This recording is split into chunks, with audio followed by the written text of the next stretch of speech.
All smart kids at school will never make it in life. And this is not a curse. This is not an insult. This is a pattern. One I have watched play out again and again and again for so long now that I can no longer pretend it is coincidence. You see, out of 100 smart people, 100, the ones who topped the class, the ones the teachers pointed at, whose names got called at every assembly, every prize giving, every ceremony. Out of those 100, if they are fortunate, if they are truly fortunate, only 10, I said only 10, will actually build the life everybody assumed was waiting for them. And I am not saying that to be dramatic. I am saying that because I have watched it, because I have lived around it long enough to know it is not an accident. I had a classmate back in the 90s. I used to copy from him during exams. Now, this man did not read. Lord knows he did not do half the things the rest of us were killing ourselves to do. He would walk into that exam hall and walk out with the best score in the class. Overall best student every single time. And you know what? That same man is still struggling today. And it is not just him. Most of the ones I copied from back then, the sharp ones, the quick ones, the ones everybody said were going somewhere, they didn't make it. Some of them are no longer here. But the ones who are, you would not believe it if I told you where life left them. And there is a reason for that. You see, there is something I call the smart kid curse. And most of these brilliant people were never told about it.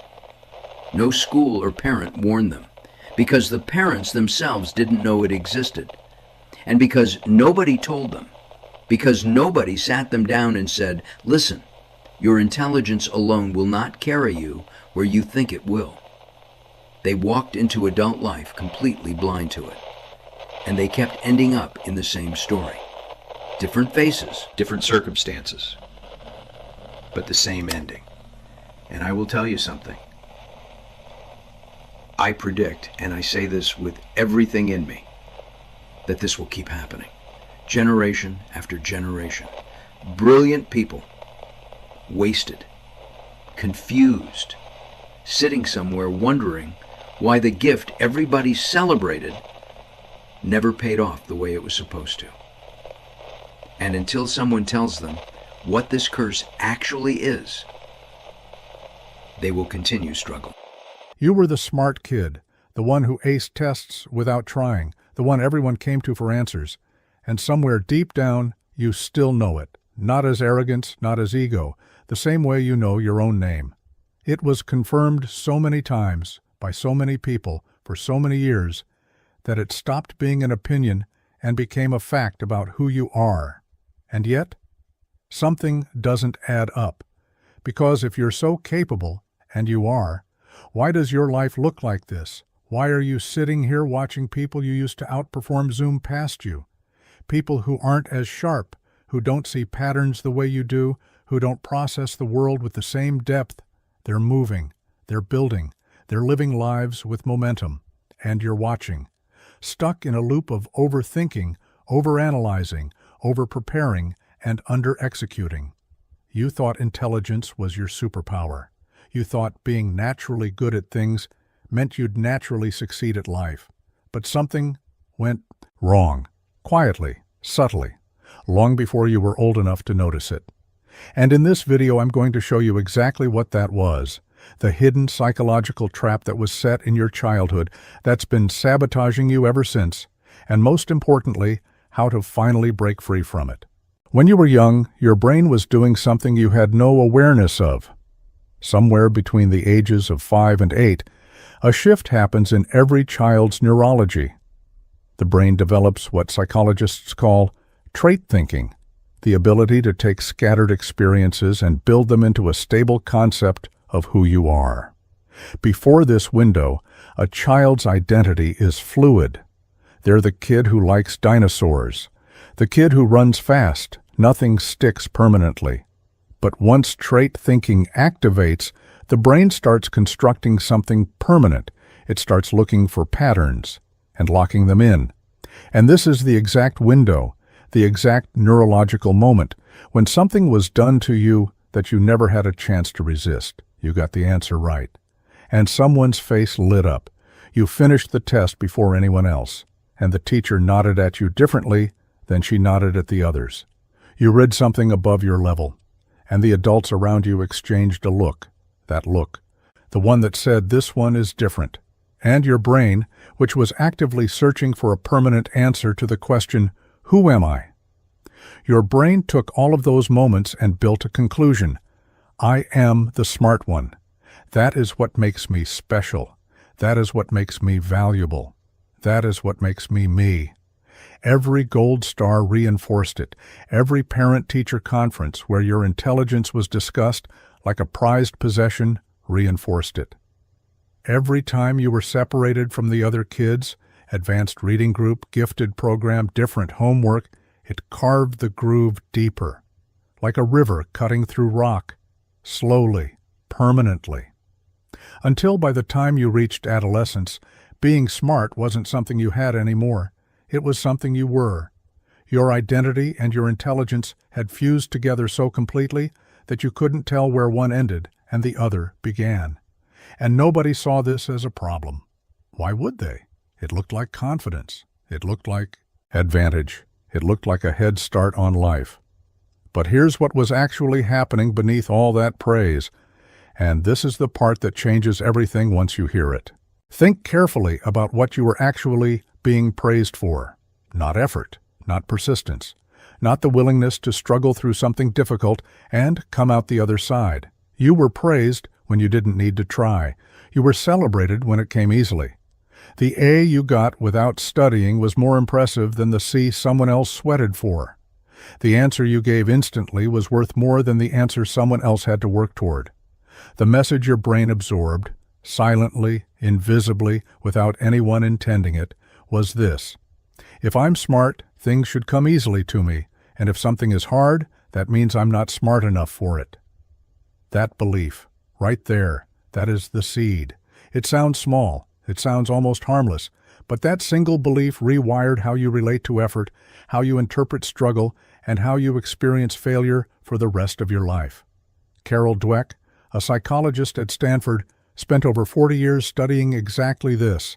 She found that children who are praised for being smart develop what she calls a fixed mindset, the deep conviction that intelligence is something you either have or you don't, and that it must be protected at all costs. In her research, these children did something disturbing. When given the choice between a task that would challenge them and a task they already knew how to do, they chose the easy one, every time.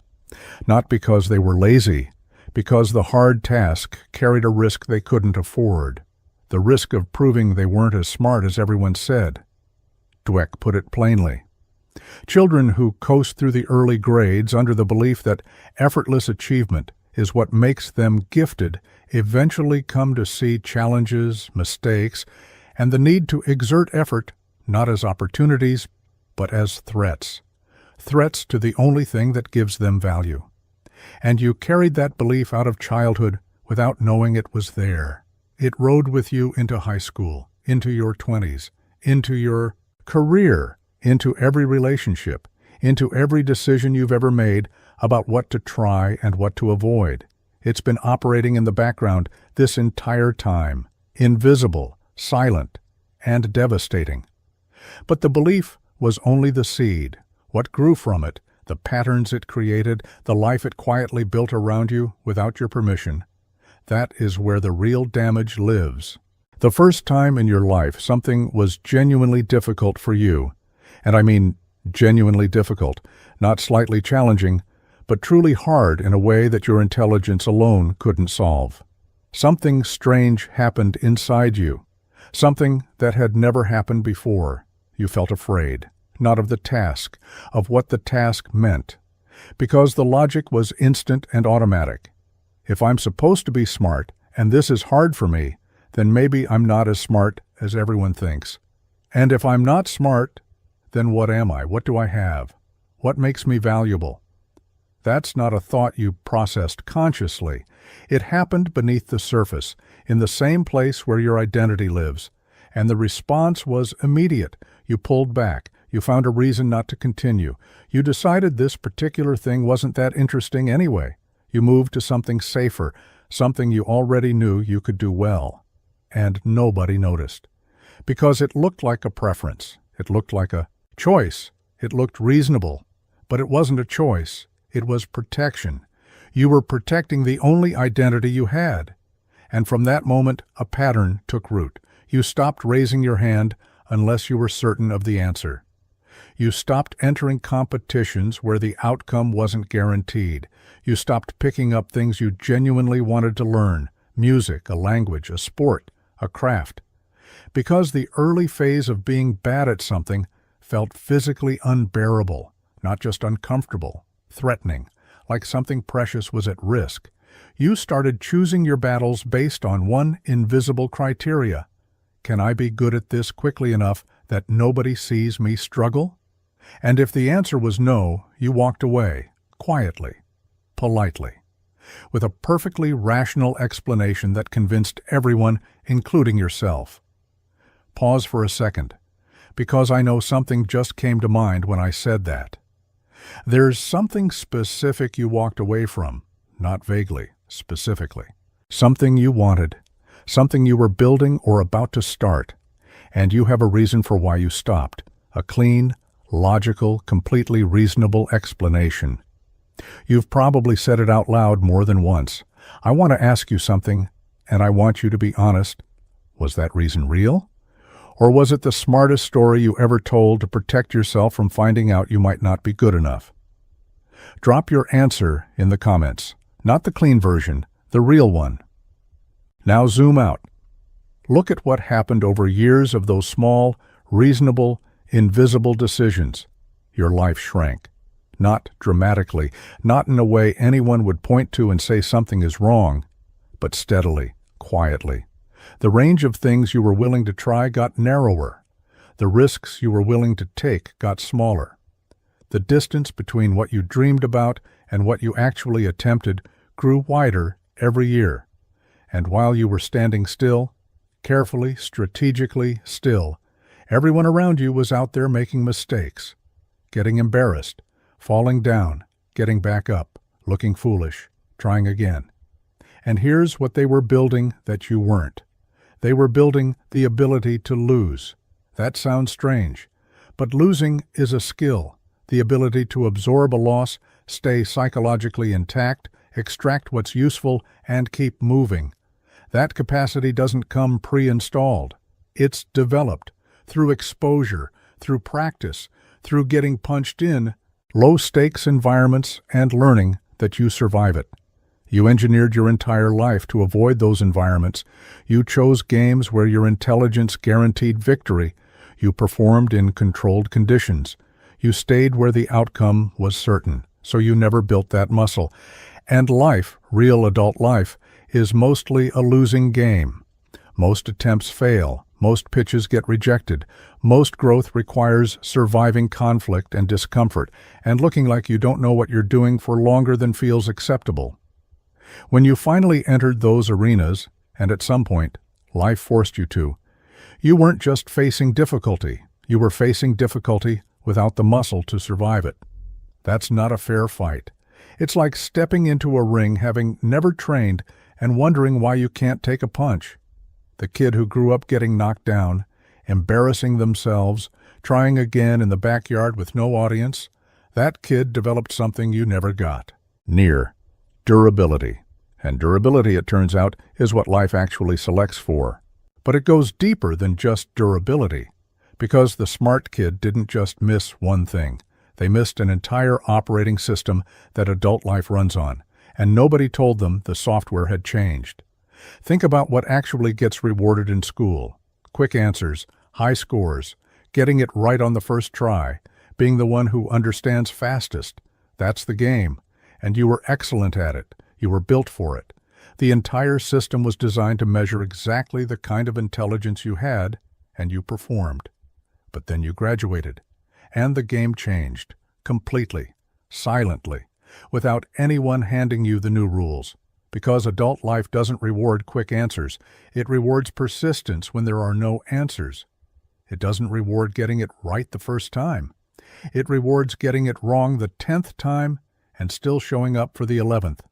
It doesn't reward the person who understands fastest. It rewards the person who stays longest. Emotional resilience. The ability to collaborate with people who think differently than you. The humility to be taught by someone who knows less than you on paper, but more than you in practice. The willingness to keep grinding when the work stops being interesting. These aren't things you're born with. They're built. And they're only built through the exact experiences you spent your entire childhood being shielded from. And here's something that made this even worse. Something you probably haven't connected until right now. In school, your intelligence was currency. Real currency. Other kids came to you for answers. Teachers gave you different treatment. You had status. You had position. You sat at the top of an invisible hierarchy that everyone around you acknowledged, even if nobody said it out loud. Being smart bought you something. It bought you respect, attention, access, identity. But then the economy changed, and nobody told you. Adult life runs on completely different currency. It runs on warmth, on reliability, on execution, not ideas, execution, on emotional availability, on the ability to make other people feel capable, feel heard, feel valued. Raw intelligence, the kind that sees patterns faster and processes information quicker, that currency barely trades in a marriage. It barely trades at a dinner table. It barely trades in a room where what matters is whether you showed up, followed through, and made the people around you feel like they could count on you. You arrived at adulthood holding a wallet full of coins from a country that no longer exists. And you kept trying to spend them. And you kept getting confused when people didn't respond, when opportunities didn't open, when relationships didn't deepen. And instead of realizing the currency had changed, you assumed the people around you were too limited to recognize what you were offering. That assumption cost you more than you know. Now pause. Let's make this uncomfortable for a second. Go to the comments and write this, exactly as it is. I've been hiding behind being smart. If that sentence makes you hesitate, that's why you need to type it. And then there's something else. Something nobody talks about, but every smart kid has lived.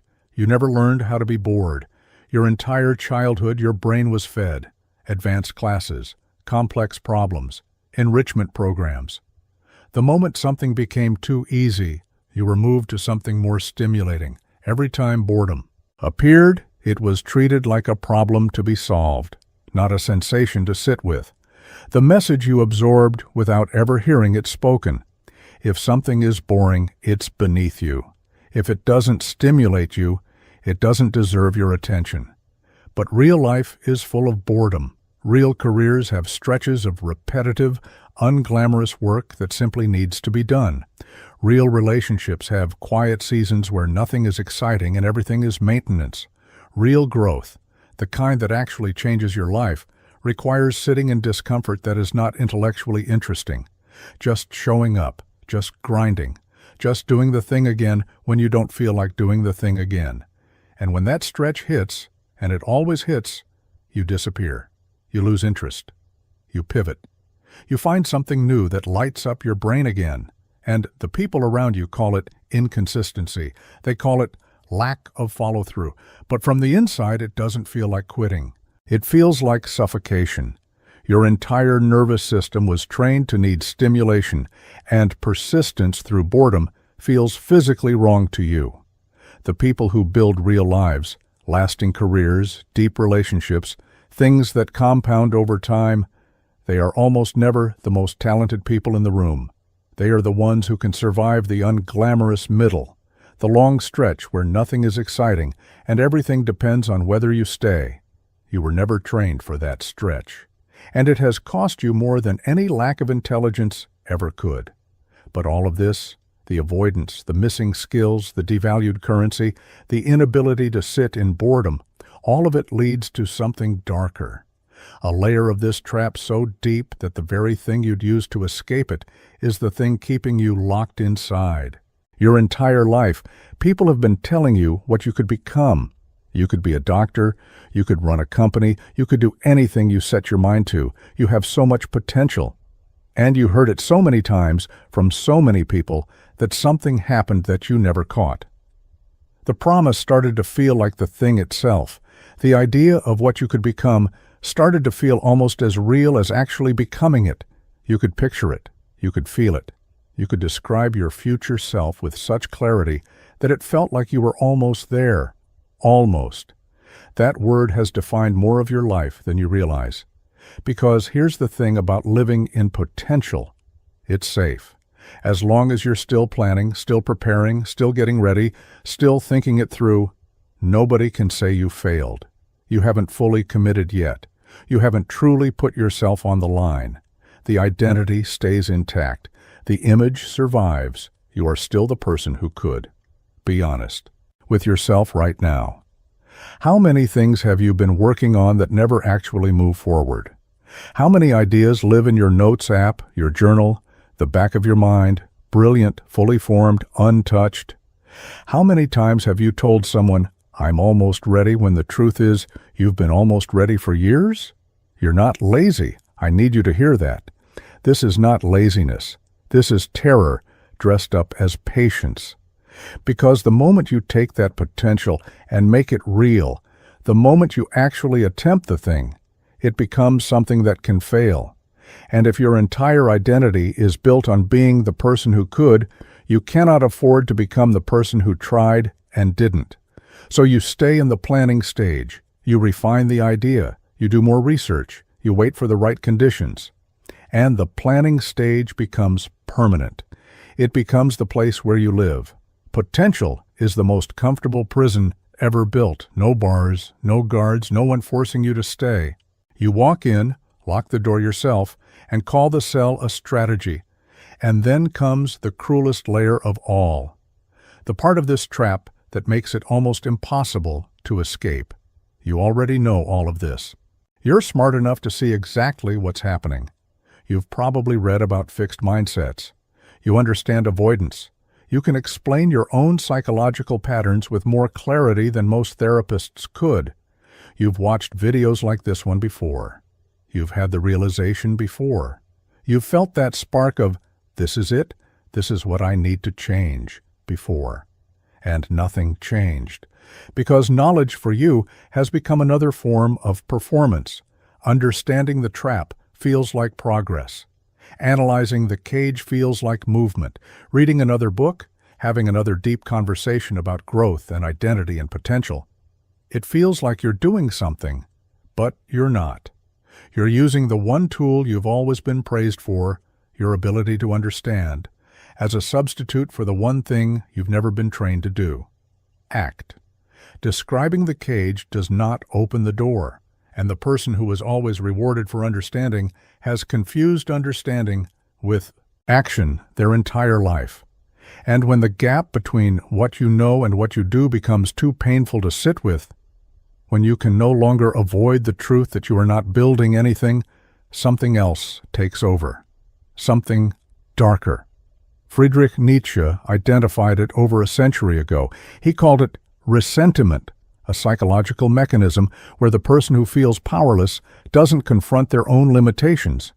Instead, they construct an entire belief system designed to make those limitations feel like virtues. The person who can't succeed doesn't say, "I need to change." They say, "Success is corrupt." The people who succeed are shallow. The world doesn't value real depth. I'm too intelligent for this system to appreciate. That is not wisdom. That is a survival mechanism. It is the mind protecting the identity by turning inability into moral superiority. Now I need to ask you something, and I want you to think before you answer. Do you genuinely believe the world undervalues depth and intelligence? Or have you ever used that belief as a reason to stop trying? Tell me honestly in the comments.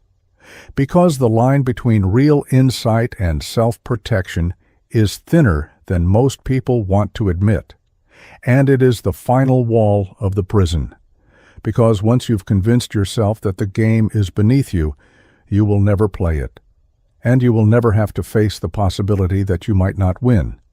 This is the full architecture of the trap. From childhood praise to fused identity, to fear of failure, to shrinking life, to devalued skills, to the prison of potential, to the illusion that understanding is enough, to the story you built to justify staying exactly where you are. And if this sounds like theory, if part of you is already looking for a way to intellectualize what you're hearing right now instead of feeling it, then let me show you what this trap looks like when it plays out to its absolute end in a real life, in the life of someone who might have been the most intelligent human being who ever lived. William James Sidis had what may be the highest IQ ever recorded in human history. He was admitted to Harvard at the age of 11. He gave lectures on advanced mathematics that left professors stunned. By every measure that exists, he should have become one of the greatest minds the world had ever seen. He didn't. As an adult, Sidis deliberately dismantled everything. He took a job as a bookkeeper, menial work, almost no pay, and stayed invisible. He collected street trolley tickets as a hobby. He wrote books under fake names about subjects nobody cared about.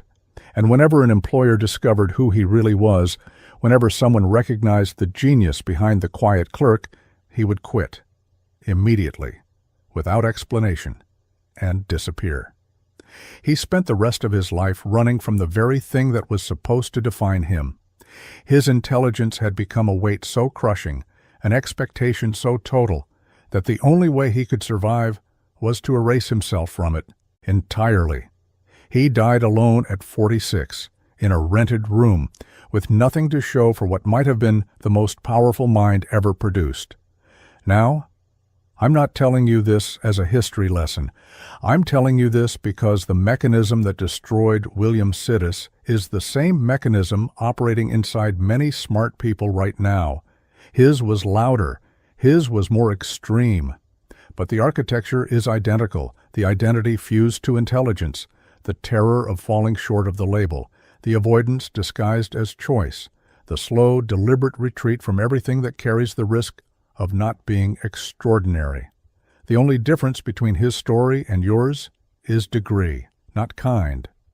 But here's where this changes, because everything I've shown you so far, the trap, the belief, the avoidance, the missing skills, the prison of potential, the self-awareness loop, all of that was diagnosis.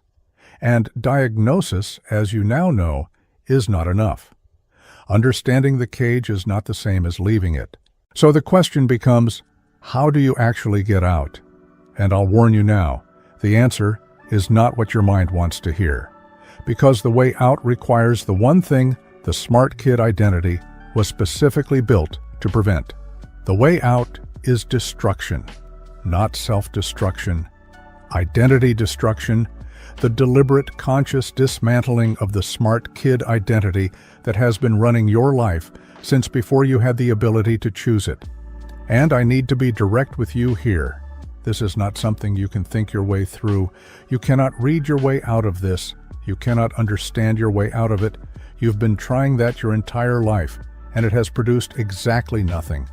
The way out is not a better framework. It's not a new insight. It's not another conversation where you feel seen and then go back to the same life. The way out is action that terrifies you. Specifically, it is the willingness to be seen struggling, to be seen failing, to be seen not knowing, to be the worst person in the room at something and stay in that room anyway. Second, build a new identity, not around being exceptional, around being willing. The question that has governed your life until now is, will this make me look smart? Replace it.